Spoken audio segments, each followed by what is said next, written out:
గ్రామ పంచాయతీలలో ప్రజలు పన్నులు మరియు ఇతర చెల్లింపులు డిజిటల్ రూపంలో చెల్లించాలని పంచాయతీ ఎగ్జిక్యూటివ్ ఆఫీసర్ దేవరశెట్టి బ్రహ్మయ్య పిలుపునిచ్చారు. ప్రకాశం జిల్లా కొమరోలు పంచాయతీతో పాటు మిగిలిన అన్ని పంచాయతీలలో ప్రజలు డిజిటల్ చెల్లింపుల పద్ధతిని వినియోగించుకోవాలని ఆయన సూచించారు.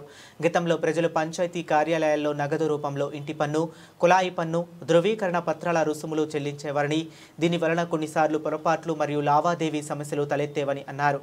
ఇప్పటికే పంచాయతీ వ్యవస్థలో ఫోన్పే, గూగుల్ పే వంటి డిజిటల్ చెల్లింపు సౌకర్యాలు అమల్లోకి తీసుకొచ్చామని, ఇకపై నగదు రూపంలో పన్నులు స్వీకరించడం జరగదని తెలిపారు. అందువల్ల మండలంలోని అన్ని పంచాయతీల ప్రజలు ఈ మార్పును గుర్తించి డిజిటల్ చెల్లింపుల ద్వారా పారదర్శక లావాదేవీలను చేయాలని దేవరశెట్టి బ్రహ్మయ్య కోరారు.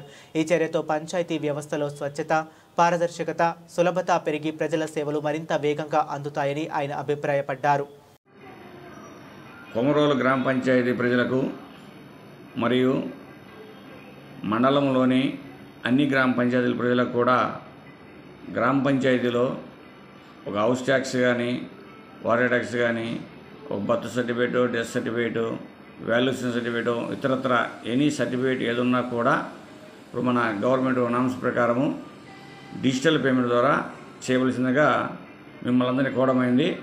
ఎవరికి ఎటువంటి డబ్బులు అనేది నగదు రూపంలో ఇవ్వకుండా డిజిటల్ పేమెంట్ చేయవలసిందిగా మన కొమరోలు గ్రామ పంచాయతీ ప్రజలను మరియు మండల ప్రజలందరినీ ప్రతి గ్రామ పంచాయతీలో ఇదే విధంగా జరుగుతుందని మీ అందరికీ తెలియజేయడమైనది.